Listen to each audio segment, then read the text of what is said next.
dia para você, seja bem-vindo e bem-vindo. Hoje é terça-feira, último dia do mês, 30 de novembro. Você vai ver nessa edição: temor à variante Ômicron faz cidades brasileiras cancelarem as festas de fim de ano. Rio de Janeiro e São Paulo mantêm. Nos Estados Unidos, Joe Biden diz que não prevê mais restrições de viagens por conta da nova variante. E Messi conquista a 7ª bola de ouro, mas a primeira como jogador do PSG. Os deputados aprovaram em sessão do Congresso Nacional as medidas de transparência na apresentação, aprovação e execução de emendas de relator geral do orçamento, classificadas como RP9. O texto agora segue para o Senado. A votação gerou discussão entre deputados e senadores. Alguns partidos defenderam o adiamento da votação do texto para que houvesse maior tempo de apresentação de emendas e análise do texto. O objetivo do projeto de resolução de autoria das mesas da Câmara e do Senado é criar regras para a destinação de emendas do orçamento e, atendendo a uma demanda do Supremo Tribunal Federal, dar mais transparência à aplicação dos recursos federais em estados e municípios. Mas para o Partido Novo, a votação a toque de caixa vai contra esse princípio. É uma pena que a gente não aproveite este momento para realmente dar transparência, porque eu acho que o ponto todo é dar transparência. Então eu espero sinceramente que a gente adie essa discussão para ver a melhor maneira de dar transparência. Pela proposta, o valor das emendas do relator geral são limitadas e direcionadas a políticas públicas previstas em parecer preliminar, garantindo que a sociedade e os membros do parlamento conheçam as propostas antes da finalização do relatório geral. Segundo nota da presidência do Senado Federal, a proposta em discussão nesta segunda-feira tem o objetivo de cumprir decisão do Supremo Tribunal Federal, que determinou o bloqueio do pagamento das emendas de relator e maior publicidade e transparência sobre a aplicação dos recursos.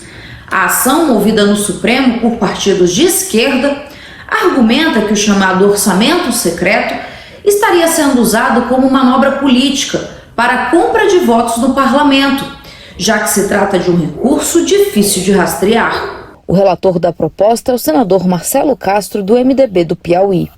Eu quero que nós tenhamos a compreensão da gravidade do momento que nós estamos vivendo. Essa modificação que nós estamos fazendo é uma modificação pontual na resolução número 1, para atender à decisão que o Supremo Tribunal tomou, sem a qual nós vamos ficar com um problema no Brasil imenso, porque, como eu disse aqui no meu pronunciamento inicial, imaginemos a quantidade de volume de recursos que foram empenhados em mais de 80% dos municípios do Brasil. Suponhamos, por hipótese, que em um determinado município o prefeito fez uma licitação. A empresa ganhou e está executando a obra, apresentou a fatura, mas a execução das emendas, da emenda de relator, está suspensa. Aí eu pergunto, essas empresas vão ficar sem receber o recurso? O relatório, ele traz pontos importantes que vêm para melhorar ainda mais o que já foi feito de transparência, como eu falei agora há pouco ali na minha fala. Eu tive a oportunidade de ser relator do orçamento antes da criação do RP9 e as emendas de relator eram feitas a bel prazer, inclusive diversos parlamentares hoje que estão discutindo sentaram comigo e conversaram e pediram indicação para os seus estados e para os seus municípios. Isso é lícito, é moral. Só para lembrar que em 2015 fizemos o orçamento impositivo. Naquela época eu estava na CMO e nós implantamos esse orçamento, votamos, e esse orçamento foi que beneficiou todos os municípios do país, todas as bancadas. Inclusive, lá no Tocantins, esse ano sendo executado e o ano que vem, os deputados, lá tem um deputado companheiro nosso do PT, ele já entregou mais trator do que toda a bancada junto. Pela nova proposta discutida nesta segunda-feira, haveria um limite de 16,2 bilhões de reais para as emendas do relator a partir do ano que vem. O valor é próximo ao destinado este ano, 16,8 bilhões de reais. Destes, segundo nota técnica do Senado Federal, 7,5 bilhões foram destinados a pagamentos na saúde. Durante a sessão, o vice-líder do PL, deputado Giovanni Cherini, comemorou a filiação do presidente Jair Bolsonaro ao partido, prevista para ocorrer nesta terça-feira. Jair Bolsonaro é um homem corajoso, um homem simples, um homem humilde, um homem que sempre foi leal e fiel aos bons costumes, fiel à pátria, fiel à família, fiel à vida. Por isso, se transforma no maior líder liberal da América Latina e o maior líder liberal do planeta. Me diga onde tem um outro líder com tanta coragem, com tanta força, para construir um novo país igual nós temos Jair Bolsonaro. Depois de acumular 16 semanas de alta nos postos, o etanol teve finalmente uma queda no seu preço médio nacional. Entre os dias 21 e 27 de novembro, o valor do produto passou de R$ 5,41 por litro para R$ 5,39, uma queda de 0,35%. Decréscimo que pode ser atribuído à baixa do petróleo no mercado global, causado pela piora da pandemia na Europa, a possibilidade de menor recuperação da economia global e a liberação de reservas de petróleo dos Estados Unidos, além de possibilidades de mudanças no imposto de importação do etanol aqui no Brasil. Ontem, a OMS disse que a Ômicron representa um risco muito elevado para o planeta. Holanda, Israel, Austrália, Bélgica, Reino Unido, Alemanha, Itália, República Tcheca e Dinamarca são alguns dos países que já registraram casos da nova variante. E, diante disso, outros fecharam as fronteiras e adotaram medidas mais restritivas para conter a chegada da nova variante do coronavírus. O Japão anunciou o fechamento de suas fronteiras a todos os visitantes estrangeiros para frear a variante Ômicron da Covid-19. 3 semanas após flexibilizar algumas restrições, o governo já decidiu implantar controles rígidos de fronteira, algo que muitos consideram coisa do passado. Durante o dia, os ministros da saúde do G7 vão se reunir em caráter de urgência para tentar estabelecer uma estratégia comum diante do avanço da pandemia. A variante Ômicron, detectada inicialmente no sul da África, já está presente em vários países. Muitas nações já adotam restrições para viajantes procedentes do sul africano, incluindo Estados Unidos, Reino Unido, Indonésia, Arábia Saudita, Kuwait e Holanda. O presidente sul-africano Cyril Ramaphosa pediu no domingo aos países que suspendam as restrições antes que provoquem mais danos à economia do continente. Na mesma linha, o diretor da OMS para a África fez um apelo para que os países priorizem a ciência em vez de impor restrições de voo para conter a nova variante. E o presidente dos Estados Unidos, Joe Biden, anunciou que não prevê outras restrições de viagens por causa da variante Ômicron.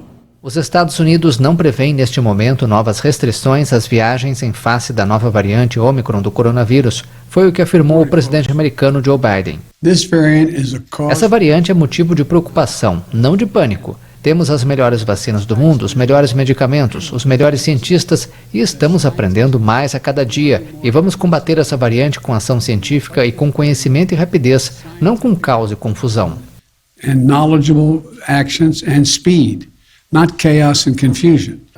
Os Estados Unidos proibiram a entrada da maioria dos viajantes de 8 países do sul da África, onde foram registrados os primeiros casos da variante Ômicron. A medida foi criticada por muitos especialistas em saúde porque pode desencorajar o relato de novas infecções por outras nações e porque a variante provavelmente já está disseminada. Diante do período de festas de final de ano, o presidente pediu aos americanos que se vacinassem e imunizassem seus filhos, ou, se necessário, recebam as doses de reforço, além de usarem máscaras em locais fechados. Biden disse ainda que apresentará na quinta-feira uma estratégia detalhada de combate ao vírus durante o inverno na região, não com fechamentos ou confinamentos, mas ampliando a vacinação, as doses de reforço e os testes. A Embaixada do Brasil em Pretória, capital administrativa da África do Sul, tem o registro de 230 brasileiros retidos na região. Por causa da descoberta da variante Ômicron no país, os voos vindos de lá foram proibidos em várias partes do mundo, inclusive aqui no Brasil. Os voos da Etiópia são a única forma que os brasileiros têm de voltar para casa. Com a possibilidade da variante Ômicron aumentar a taxa de contaminações e de mortes pela Covid aqui no Brasil, cidades como Salvador, Florianópolis, Fortaleza, Campo Grande, Curitiba e Belo Horizonte já confirmaram que não terão festas, eventos ou shows de Réveillon. Em contrapartida, depois da decisão do Comitê da Prefeitura do Rio de Janeiro, a festa de Réveillon será mantida, pelo menos por enquanto. A situação epidemiológica da cidade vai continuar sendo avaliada e, se houver aumento de casos, a decisão ainda pode ser revista. O comitê científico que orienta a Prefeitura do Rio de Janeiro em questões relacionadas à pandemia da Covid-19 vê com atenção a descoberta da variante Ômicron de origem na África e ao novo surto de casos em países europeus. O secretário municipal da Saúde do Rio, Daniel Zorans, disse que, no entanto, o atual momento do Rio não sugere a necessidade de adotar medidas restritivas para o fim do ano. O sequenciamento genético de todos os testes positivos para a Covid-19 de pessoas que vieram de fora do país será feito. Entre os exames já coletados até o momento, não foram identificadas amostras da Ômicron. A reunião do Comitê Científico acontece pelo menos uma vez ao mês. E esse encontro foi o primeiro depois de o Ministério Público do Estado do Rio e a Defensoria Pública, no último dia 19, pedirem uma reavaliação sobre a realização do Réveillon e do feriado prolongado de Carnaval na cidade. Para a virada de ano, o edital divulgado pela Prefeitura prevê 10 palcos espalhados pela cidade e outros 3 em Copacabana, o bairro que há anos promove uma das maiores festas de Ano Novo do mundo. A expectativa é que o evento reúna 2 milhões de pessoas. Em São Paulo, o governo não vai interferir nas decisões das prefeituras dos 645 municípios sobre as festas de fim de ano. A Secretaria de Saúde, no entanto, defendeu que as administrações municipais considerem medidas austeras, independente da presença ou não da Ômicron, a nova variante da Covid-19 no país. Já a Prefeitura de Salvador afirmou que não terá festa de Réveillon neste ano no município. Na sexta-feira, dia 26, o governo do Ceará já havia anunciado que estariam proibidos grandes eventos de Réveillon no estado. A Prefeitura de Belo Horizonte disse que não planejou comemoração de Réveillon para a virada do ano. No ano que vem, a Pfizer vai fornecer ao Brasil mais 100 milhões de vacinas. O novo contrato, assinado ontem, prevê também que doses sejam ajustadas em caso de novas variantes contra a Covid. O Ministério da Saúde e a farmacêutica Pfizer-BioNTech firmaram um novo acordo na Bahia para o fornecimento de novas doses de vacinas contra a Covid-19 em 2022. O contrato prevê a entrega de mais 100 milhões de imunizantes e ainda possibilita a ampliação do lote em mais 50 milhões se houver a demanda pelo país. O acordo também inclui a possibilidade de versões modificadas contra novas variantes, caso seja necessário. Até agora, 150 milhões de doses da vacina da Pfizer contratadas pelo governo federal já foram entregues ao país.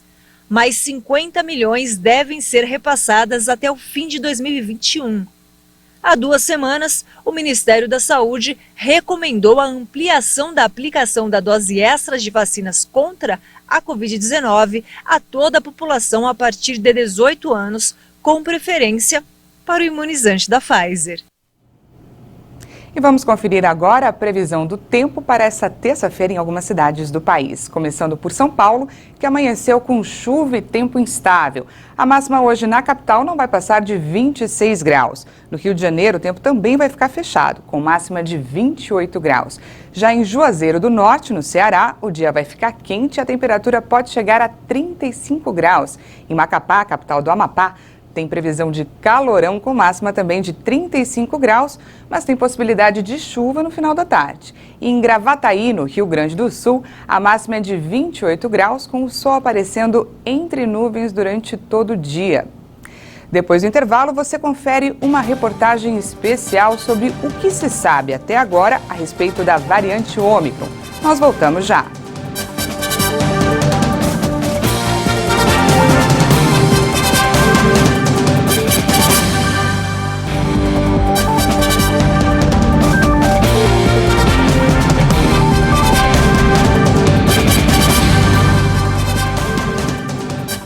Estamos de volta ao vivo, agora são 8 horas e 49 minutos no horário de Brasília. A média móvel de mortes por Covid está abaixo de 300 há um mês. Segundo o Ministério da Saúde, 7 estados não registraram óbitos em 24 horas. O Brasil contabilizou mais 98 novas mortes por Covid-19 no Brasil de um dia para o outro. Agora são 614.376 vítimas da doença no país. O governo também registrou 3.843 novos casos em 24 horas. São mais de 22 milhões e 84 mil diagnósticos de coronavírus confirmados desde o início da pandemia. A média de mortes está em 228 vítimas por dia. Segue abaixo de 300 pelo 30º dia seguido. Com uma variação negativa de 10,10% em relação a 2 semanas atrás, a curva volta a apresentar tendência de estabilidade. A média móvel de casos indica 9.268 novos registros diários, com uma diminuição de 17,93% em relação a 2 semanas, apresenta tendência de queda. No cenário que mostra a evolução da doença por regiões, hoje, 8 estados apontaram alta. Amapá, Amazonas, Bahia, Maranhão, Paraíba, Pernambuco, Rondônia e Roraima.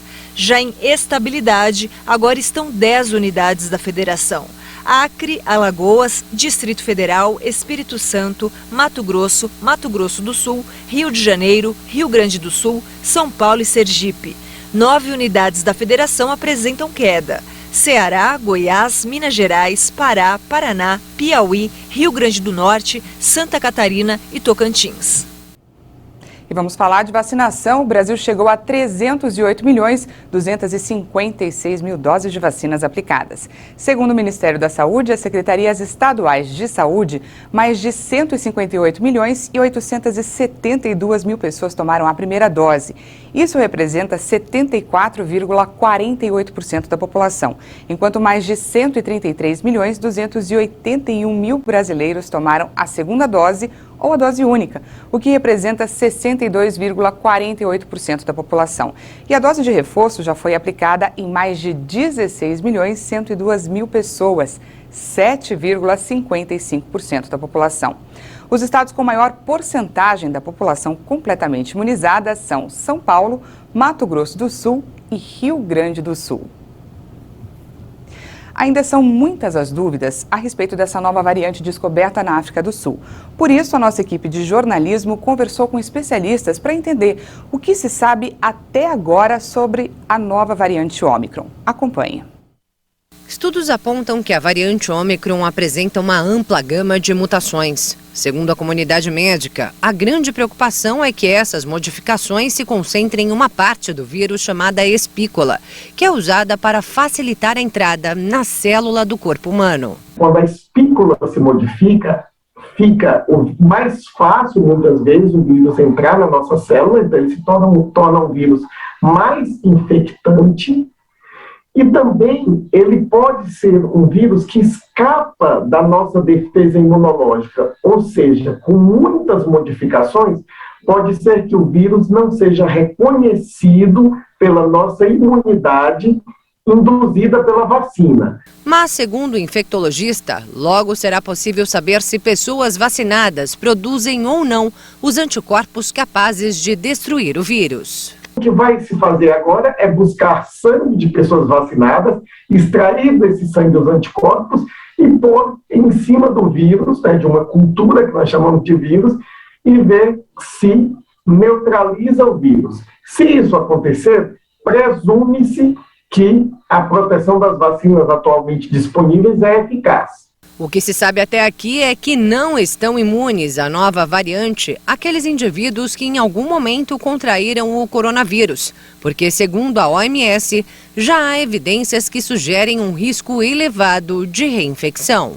o que eles estão vendo é que as pessoas da África do Sul que estão adquirindo essa doença, né, com essa nova variante, são pessoas que já tinham tido Covid anteriormente. Então, eles estão percebendo que esta variante consegue se espalhar em uma população, mesmo entre pessoas que já tiveram Covid. Desde que a pandemia chegou ao Brasil, muita coisa mudou. Muitas pessoas passaram a trabalhar, a comprar, fazer consultas médicas e até a matar a saudade das pessoas que amam, quase que exclusivamente pela tela do computador ou do celular. E agora, a pergunta que fica é a seguinte: será que nós já devemos esperar por novas restrições num futuro próximo? Eu acho que nós não temos nenhuma razão para, neste momento, ampliar as restrições, mas nós temos razão para não afrouxar, né, o que nós temos como regra. Então, a meu ver, nós deveríamos parar com as aberturas e observar nas próximas semanas. Semanas em que estão previstas aglomerações, com as confraternizações de fim de ano, o início das férias e chegada das festas. Eu hoje manteria pelo menos um pé no freio ali para interromper tudo isso caso a situação piore. De qualquer forma, não é preciso pânico, como orienta esta psicóloga. É um dia de cada vez, alimentando a esperança de que nós vamos conseguir sair disso totalmente, né? Então, a dica é, continue com a precaução, mas cuide da saúde mental se alimentando de coisas positivas, né? Vamos buscar uma egrégora melhor do que foi anteriormente. Nós já sobrevivemos e vamos continuar sobrevivendo a essa doença. O argentino Lionel Messi conquistou pela 7ª vez a bola de ouro pela revista France Football. O atleta agora igualou a marca do Rei Pelé. A premiação, que aconteceu no Teatro de Châtelet, em Paris, reuniu os principais nomes do futebol mundial. Após o anúncio do primeiro lugar, o meio-campista do Paris Saint-Germain ficou emocionado com a conquista de sua 7ª bola dourada. Em seu discurso, Messi exaltou que o título da Copa América, o seu primeiro com a seleção argentina, foi o ponto crucial para que ele viesse a receber o troféu. O argentino também fez questão de cumprimentar o segundo colocado, Lewandowski. Messi ressaltou que o polonês deveria ter sido premiado em 2020, quando a France Football cancelou a bola de ouro. O ítalo-brasileiro Jorginho, que atua pelo Chelsea, ficou na 3ª posição. Com a 7ª conquista, Messi se isola ainda mais como o maior vencedor da história da premiação, com 2 troféus a mais que Cristiano Ronaldo. Na temporada passada, Messi disputou 47 jogos pelo Barcelona. Marcou 38 gols e foram 12 assistências. O único título conquistado pelo time espanhol em 2020 e 2021 foi a Copa do Rei. Essa edição fica por aqui. Muito obrigada pela sua companhia. Eu volto à 1 da tarde. Até mais!